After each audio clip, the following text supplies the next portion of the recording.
Hello everyone, welcome to my new mini blog.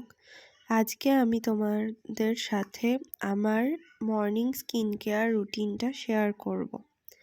রোজ রোজ আমি সেভাবে নিয়ম করে আমার স্কিন কেয়ার করা হয় না, কিন্তু রোজই স্কিন কেয়ারটা করা উচিত, স্কিপ করা উচিত না। তো যাই হোক, আমার কিছুদিন পর একটা বিয়েবাড়ি আছে, 10 দিন পর। তো আমি ঠিক করেছি এই 10 দিন রেগুলার একটু ঠিকঠাক নিজের যত্ন নেব স্কিনের।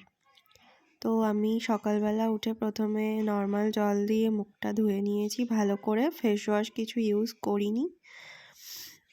তারপরে আমি আয়ুরের একটা রোজ টোনার ইউজ করেছি। তারপরে ওটাকে শুকোতে দিয়ে ভালো করে, মানে একটু হালকা স্কিনটা ভেজা ভেজা থাকবে, কিন্তু কোনো রকম মানে টোনারটা ওপর দিয়ে কিছু হাতে উঠে আসবে না, এরকম অবস্থায় আমি আয়ুরের একটা সানস্ক্রিন অ্যাপ্লাই করেছি।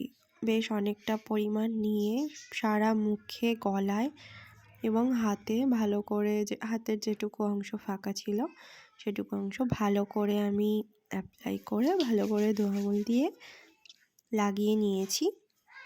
খুব বেশি ঘষে ঘষে আমি পুরোটা উঠিয়ে ফেলিনি, একটু ভেজা ভেজা রেখেছি।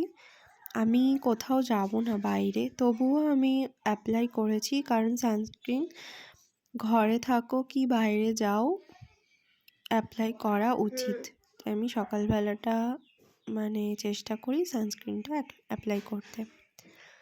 তো সানস্ক্রিন আমি ভালো করে অ্যাপ্লাই করে নিয়েছি। তারপর এনওয়াইবির এই লিপ বামটা ইউজ করে নিচ্ছি। খুব তাড়াতাড়ি আমি কদিনের মধ্যে তোমাদের সাথে আমার প্রত্যেকটা স্কিন কেয়ার রুটিনই শেয়ার করব। তো দেখতে থাকো। Bye bye.